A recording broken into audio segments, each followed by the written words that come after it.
तो दोस्तों चलो देखो, आज देखते हैं हम लोग बीटीसी मैथ 10th क्लास की प्रश्नावली 14.1 का सवाल तीसरा। अभी हम लोग जस्ट खत्म किए हैं दूसरा सवाल, दूसरा के बाद तीसरा। यह काफी वीवीआई क्वेश्चन है, इसे ध्यान से देखिएगा, स्टेप बाय स्टेप बिना स्किप किए हुए हैं। जरा ध्यान से देखिए, इसको हम लोग कैसे सॉल्यूशन करेंगे, बड़ी मजे में आप लोग इस सवाल को सॉल्यूशन कर लेंगे। जरा देखिए, आप खुद इस सवाल का मास्टर बन जाएंगे थोड़ी देर बाद, इसलिए ध्यान दीजिए। सबसे पहले हम लोग सवाल नंबर लिखेंगे, इसके बाद हल करेंगे। ये हमारा सवाल है, दैनिक जेब भत्ता रुपए में ऐसे दिए रहेंगे और बच्चों की संख्या, ये हमारा वर्ग अंतराल हो गया और यह बारंबारता हो गया, जिसमें एक वो बारंबारता के जगह पे खाली स्थान न देकर एफ दिया है। कभी खाली स्थान भी दे सकता है, कभी यहाँ पी एफ के जगह पे पी दे देगा, एस दे देगा, तो उसी का मान निकालना रहता है। चलिए, ऊपर दिया हुआ है माध्य जेब खर्च, यानी माध्य 18 रुपया दिया हुआ है, बारंबारता ज्ञात करना है। तो इसमें भी जैसे पिछला सवाल में हम लोग माध्य में 4 खांचा बनाए हैं, वैसे इसमें भी 4 खांचा बनाएंगे। पहले गिन लेते हैं कितना बॉक्स है, 1 2 3 4 5 6 7 8 है, तो एक बढ़ा के 9 गो खांचा बनाना है। अगर 7 गो रहेगा, खांचा तो 4 ही बनाना है, मतलब लाइन एक अधिक खींचना है। कितना लाइन था, फिर से एक बार देख लीजिए, 1 2 3 4 5 6 7 8, तो 9 लाइन खींचना है 4 खांचा में। पहला देख लीजिए,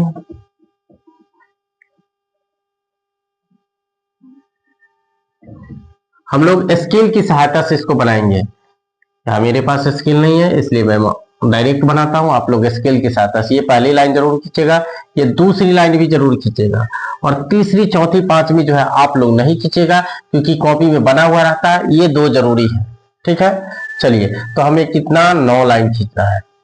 दूसरा हुआ, इससे ही थोड़ा छोटा भी कर सकते हैं, लेकिन आपकी कॉपी में बराबर रहता है।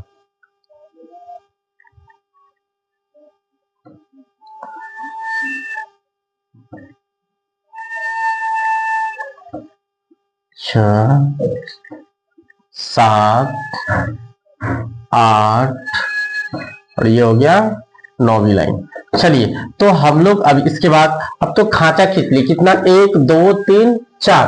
पहला खांचा में क्या लिखेंगे, आप लोग पिछले सवाल में देखिए, जरा ध्यान दीजिए, क्या लिखेंगे भाई, वर्ग अंतराल। क्या लिखेंगे, वर्ग अंतराल। चलिए, दूसरा में देखिए क्या बताया, लिखेंगे क्या, बारंबारता। हाँ ठीक बोले आप, क्या लिखेंगे, बारंबारता। तीसरा में क्या लिखेगा, तो तीसरा में आप लोग लिखे थे पीछे वर्ग चिन्ह, तो इसमें भी हम लोग क्या लिखेंगे, वर्ग चिन्ह। वर्ग चिन्ह, इस बीच में हाइफन दीजिएगा, वर्ग चिन्ह। यहां वर्ग चिन्ह x होता है और लास्ट में हम लोग लिखेंगे f इंटू एक्स। चलिए, तो अब इसके बाद इस 2 खांचा को इस प्रकार बना देंगे जिसमें आपको कुछ नहीं करना, सीधे ऊपर से देख के उतार देना है। तो हम लोग देखें अब इस खांचा में कैसे भरेंगे, इसको देखिए। यहाँ 11 से 13 है, 13 से 15 है, तो इसको लिखते चले जाएंगे। इसमें वर्ग अंतराल 11 से 13, 13 से 15, ये इसको माइनस नहीं पढ़ेंगे, से होता है, यानी इतना से इतना तक, 11 से 13 तक, 13 से 15 तक, 15 से 17, 17 से 19, 19 से 21, फिर 21 से 23, 23 से 25, इतना तक है हमारा। अब इसमें बारंबारता जो दिया गया है इसको लिखेंगे, जिसके जिसके सामने जितना है, इसके सामने 6 है, इसके सामने 9 है, 13 से 15 वाला के सामने 6 है, तो 6 लिखेंगे, फिर 9 17, फिर f 5 4। अब क्या करना है, वर्ग चिन्ह। अभी अभी थोड़ी देर पहले आप लोग कैसे निकाले हैं, कैसे बनाए हैं, बताइए तो कैसे बनाया है। हाँ, वर्ग चिन्ह में क्या किया है, उच्च सीमा जोड़ निम्न सीमा बट्टा 2, यानी दोनों को जोड़ दिए हैं, इसको इसको और 2 से भाग दिए हैं। इसमें भी वही काम करेंगे। 11 13 कितना हो जाएगा, देखिए आप लोग जोड़ लीजिएगा, 11 13 3 1 4 2, ये रफ में काम करना है, बट्टे 2 यानी 12। इसमें हमारा 12, इसमें 15 13 28, तो 28 का आधा 14, फिर 17 15 कितना होगा 32, ऐसे जोड़िए। 5 7 5 12 1 1 1 2 1 हासिल 3 32, इसका आधा करेंगे 16। ऐसे 2 2 का अंतराल आ रहा है, समय भी इतना ही आएगा। दो दो का अंतराल आ रहा है तो दो दो का अंतराल आ जाएगा, लेकिन फिर भी जोड़ लेते हैं। 19 और 17 36, यहाँ 18 आ जाएगा उसका आधा। 21 और 19 40, 40 का आधा 20।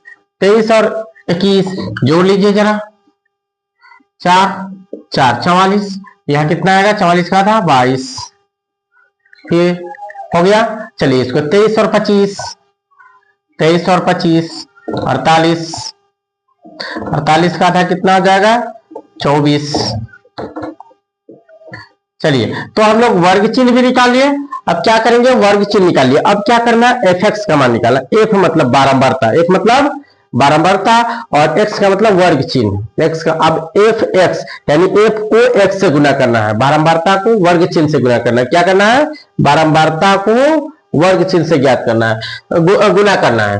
बारंबारता को वर्ग चिन्ह से गुना करना है। देखिए 12 सत्ते, इस दोनों गुना करके यहां लिखते जाएंगे। 12 सत्ते 84, 14 छक 84, फिर इसके बाद 16 नमा 144, सामने सामने लिखते जाइए ताकि आपको जोड़ने में सही होगा। 18 17 ये नहीं पढ़ने आता तो 18 में हम 17 से मल्टीप्लाई कर देंगे, 18 के 17 बार पढ़ा पर पढ़ लेंगे। 18 सत्ते 126, हाथ में आपको 12, 18 एकम 18 और 12 30, या आप 18 में ऐसे 17 से गुना भी कर सकते हैं। गुना कीजिएगा तो आ जाएगा 306। फिर इसको 20 से f को गुना करेंगे, तो f से किसी को गुना करेंगे या x से करेंगे तो हमारा 20f का 20f रह जाएगा। 22 को 5 से करेंगे तो 5 दूना 10, फिर 5 दूना 10, इसमें के हासिल 11। 24 में 4 चौका 16, 4 दूना 8 1 9। अब क्या करेंगे, इसको ऐड करेंगे। ऐड करने से पहले हम लोग नीचे सूत्र लिख लेते हैं माध्य का। सबसे पहले ऊपर में देखिएगा माध्य जेब खर्च, माध्य जेब खर्च दिया हुआ है, यानी माध्य दिया हुआ है। माध्य कितना दिया हुआ है, माध्य कितना दिया हुआ है। तो इस चीज को जो है ना कि आप लोग ऊपर में भी लिख सकते हैं। सॉल्यूशन करने से पहले जब हल लिखेंगे ना तो यहां पर हम लोग लिख सकते हैं कि माध्य बराबर दिया है, इसको ऊपरे में लिख लीजिएगा। दिया है माध्य बराबर 18, ठीक है, इतना यहीं पर लिख लेंगे। बारंबारता ज्ञात करना तो यहाँ पे चलेंगे। अब माध्य का सूत्र क्या होता है, माध्य का सूत्र बोलिए तो आप, कितना होता है।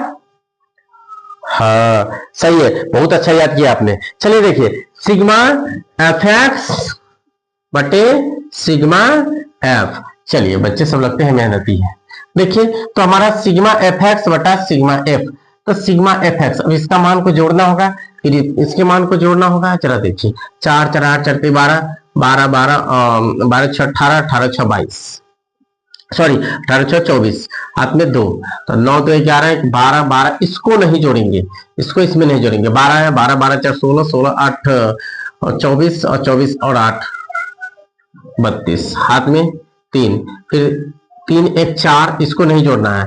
4 3 7 7 1 8। अब इस 20f को यहां पर प्लस में 20f को लिख देंगे। चलिए देखिए अब इसको जोड़ेंगे हम लोग। देखिए तो अब ये वाला तो हो गया, इसको ऐड कर लिए। अब किसको करना है, बारंबारता को सिग्मा एफ एक्स पे बैठाने के लिए जोड़िए इसको। 7 7 6 13 13 9 22 22 7 29 29 5 34 34 4 34 4 34 4 38, हाथ में 3, फिर इसको देखिए अब इसमें 1 है और ये 3 4 48 प्लस, अब ये जो एफ है एफ को यहां पर प्लस में लिख देना है, ठीक है। अब हमारा ये ऐड हो गया, ये भी ऐड हो गया यहाँ। अब सिग्मा एफ एक्स का मान इतना आ गया और एफ का मान इतना आ गया, तब इस सूत्र पे हम लोग क्या करेंगे, बैठा लेंगे। चलिए बैठा दीजिए, जहां पे इसका जगह है बैठा दीजिए। तो देखिए सिग्मा एफ एक्स ये वाला है 824 प्लस 20f, नीचे में क्या रखेगा 48 प्लस f। अब क्या करना है, माध्य हमारा पहले से दिया हुआ था कितना 18, तो इस जगह पे 18 रखेंगे, इसके नीचे 1। यहां माध्य दिया हुआ था सवाल में पहले ही, ऊपर देख रहे हैं, तो वह माध्य दिया हुआ था।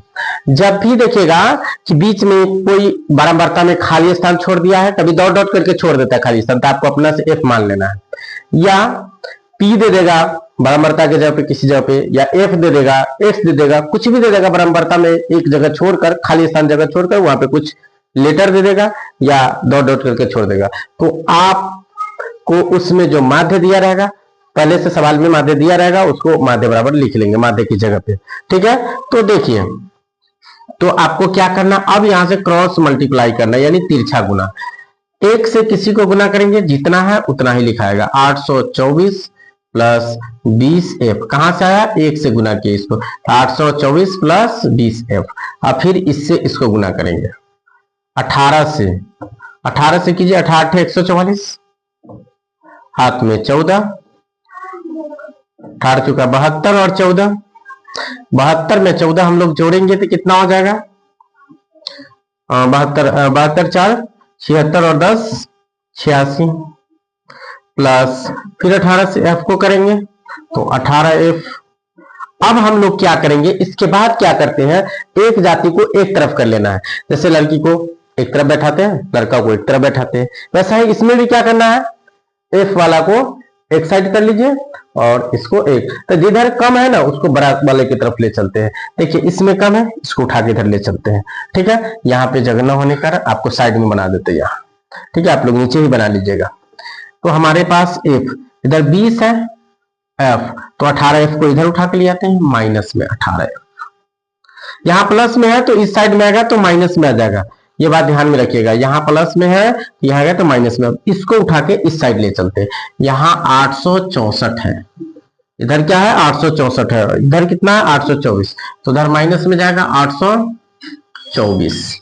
चलिए अब 20f में से 18f घटेगा तो बचेगा 2f, और इधर देखिए 4 में से 4 गया 0, 6 में से 2 गया 4, 8 में से 8 गया 0, यानी 40 बच गया। अब f का वैल्यू निकालना तो यहाँ पे इसलिए भी लिख सकते हैं या विदाउट इसलिए बिना लिखे हुए भी डायरेक्ट बना सकते हैं। 40/2 कितना गया 20, यानी f का मान कितना गया 20, अतः f बराबर 20। ये हमारा सॉल्यूशन हो गया। चलिए तो इसको फिर से एक बार क्या कीजिए, पुनः रिपीट करके एक बार देख लीजिए, ताकि पूरा बढ़िया से अच्छा से रिवाइज हो जाएगा।